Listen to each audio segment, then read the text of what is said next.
सहारा बनाम सहारा इंडिया परिवार के मेरे प्यारे कर्तव्योगी साथियों और सहारा से जुड़े समस्त निवेशकर्तागण का एक बार फिर से स्वागत है। अभी सुप्रीम कोर्ट की साइड पर देखने पर प्रतीत होता है कि किसी भी प्रकार का कोई भी बदलाव नहीं है। ये बहुत बड़ी खुशखबरी सुप्रीम कोर्ट से आप लोगों के लिए हो सकता है, क्योंकि तमाम लोग इस बात का कयास निरंतर लगा रहे हैं कि 3, 4, 5 सितंबर को होने वाली सुनवाई आगे दिसंबर या जनवरी के लगभग ट्रांसफ़र हो सकती है। लेकिन आपको यह जानकर बेहद खुशी होगी कि इस प्रकार की कोई भी सूचना सुप्रीम कोर्ट पर नहीं है। ऐसे और भी बहुत सारे लोग थे जो ये चाहते हैं कि ये सुप्रीम कोर्ट की तारीख आगे की तरफ बढ़े, लेकिन ऐसा कुछ भी होने वाला नहीं है। अब की बार सुप्रीम कोर्ट इस बात को तय करके लग रहा है कि बैठा हुआ है कि इस बार सहारा से संबंधित जो भी प्रॉब्लम है उसको हम बिल्कुल समाप्त करके छोड़ेंगे। यह एक बहुत बड़ी खबर आप लोगों के लिए हो सकता है। इतने दिनों से इतने करोड़ों लोग इस डेट का इंतज़ार कर रहे हैं और इस बात की उम्मीद करके बैठे हुए हैं कि जो भी तकलीफ़ तमाम लोगों को हुआ है वो इस बार समाप्त ज़रूर होगा। भले ही किसी भी प्रकार की खबर हो, लेकिन प्रॉब्लम समाप्त होना ही चाहिए। जितना भी विलम्ब अब तक सुप्रीम कोर्ट के माध्यम से हुआ है, उसको पिछली बार उन्होंने इंडिकेट भी किया था कि सहारा वाले मामले को लेकर बहुत विलम्ब हो चुका है, लेकिन अब विलम्ब नहीं होगा। इसलिए वो कसर जो अप्रैल 2023 में छूट गया था, अब सितंबर के माह में ज़रूर होगा, क्योंकि सुप्रीम कोर्ट की साइड पर किसी भी प्रकार की हलचल नहीं है कि आगे की डेट पड़ेगा। ऐसा कुछ भी देखने को नहीं मिल रहा है। लेकिन ये बात ज़रूर है कि 3, 4, 5 सितंबर का जो आदेश माननीय सुप्रीम कोर्ट ने दिया है, इस बार वो अपनी बात पर अड़िग है। किसी भी प्रकार के राजनीतिक हस्तक्षेप का भी उसके ऊपर कोई फ़र्क नहीं पड़ेगा और निश्चित ही इस बार बिना किसी भेदभाव के आपकी जो समस्या है उसके बारे में वह ज़रूर सुनेगा, क्योंकि करोड़ों लोगों की पीड़ा जो सोशल मीडिया पर हमारे और आपके माध्यम से प्रचारित हो रहा है, वह ज़रूर किसी न किसी माध्यम से उससे संबंधित लोगों के पास पहुंचेगा और निश्चित रूप से उसका प्रभाव असर भी देखने को मिलेगा, क्योंकि इस बार सरकार संसद में दिए गए अपने उस कमेंट की वजह से बैकफुट पर है और निश्चित रूप से इस बात का उनको भी एहसास है कि सहारा इंडिया परिवार के जितने भी निवेशकर्तागण हैं इस बार करो या मरो की स्थिति में हैं और वह कुछ भी कर सकते हैं। इसलिए सरकार भी इस बात को ज़रूर मानकर बैठा है कि अब किसी भी प्रकार से इस मामले को समाप्त किया जाए और सुप्रीम कोर्ट कोई ऐसा डिसीजन दे जिससे उन सब की समस्याओं का समाधान हो।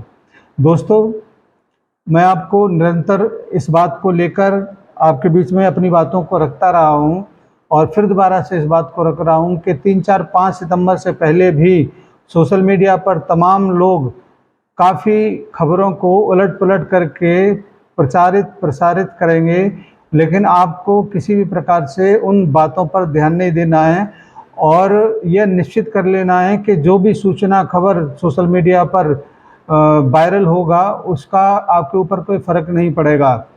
आप उन सूचनाओं को अपने माध्यम से किसी जिम्मेदार पर्सन से कंफर्म करके ही उसके ऊपर विश्वास करें और इसके लिए हम लोग निरंतर ये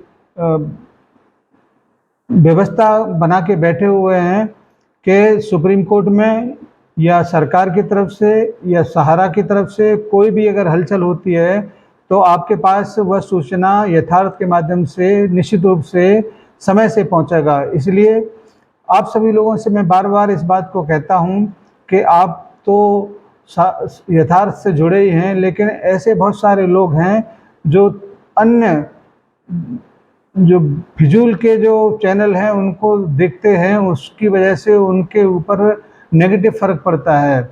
आपको उनकी सहायता ज़रूर करना है और हमारे इस प्लेटफॉर्म का लिंक उनके पास तक पहुंचाना है, जिससे कि वो भी आपकी तरह से मजबूत और टिकाऊ खबर को प्राप्त कर सकें। साथ ही साथ मैं ऐसे लोगों से भी ये कहना चाहूँगा कि यथार्थ पर जब आपको सूचना मिलता है तो निश्चित रूप से जांचा परखा और बड़े ही धैर्य से उन सारी चीज़ों को खोजा जाता है, तभी आप तक वो सूचनाएं पहुंचाई जाती हैं। अब इसके लिए एक आसान रास्ता और है कि आप यथार्थ को सब्सक्राइब करें और उसका नोटिफिकेशन समय से प्राप्त करें। ऐसे बहुत सारे लोग हैं जिन्होंने अभी तक यथार्थ को सब्सक्राइब नहीं किया है, जिसकी वजह से उनके पास नोटिफिकेशन नहीं पहुंच पाता है और वह तमाम तरह की भ्रम भ्रांतियों से घिरे रहते हैं।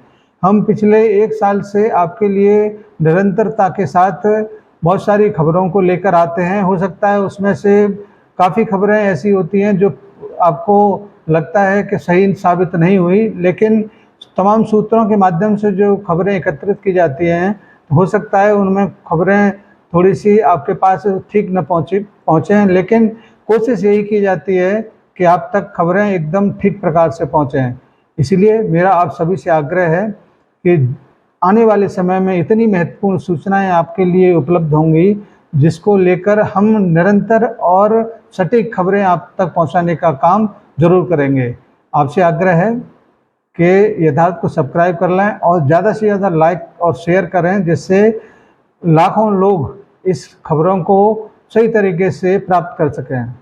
धन्यवाद आप सबके लिए, और हम जल्दी ही आपके पास अन्य बहुत महत्वपूर्ण खबरों को लेकर प्रस्तुत होंगे। तब तक आप अन्य किसी खबरों पर विश्वास न करें। धन्यवाद, सादर सा प्रणाम। सरकार से मांग है। दूसरी बात कि 11 करोड़ निवेशकों का 2.5 लाख करोड़ रुपया सहारा इंडिया में जमा है महोदय। पैसे के इंतजार में 3970 निवेशकों की मौत हो गई, 65 अभिकर्ताओं की मौत हो गई, एजेंटों की। यह पैसा गरीबों का पैसा है, देश के मध्य वर्ग का पैसा है, जिन्होंने अपने बहन बेटियों की शादी के लिए, बाल बच्चों की पढ़ाई के लिए, अपने संकट के दिनों के लिए वो पैसा जमा किया था और ये पैसा नहीं देना चाहते हैं।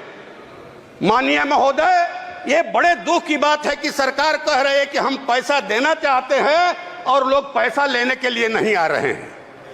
गांव में जो रोपनी डोहनी करने वाली महिलाएं हैं खेतों में, शहरों में जो झाड़ू पोछा का काम करती हैं दाई महिलाएं, रिक्शा टेम्पू ठेला चलाने वाले लोग हैं, फुटपाथी दुकानदार हैं, वो सरकार के पोर्टल के बारे में नहीं जानते।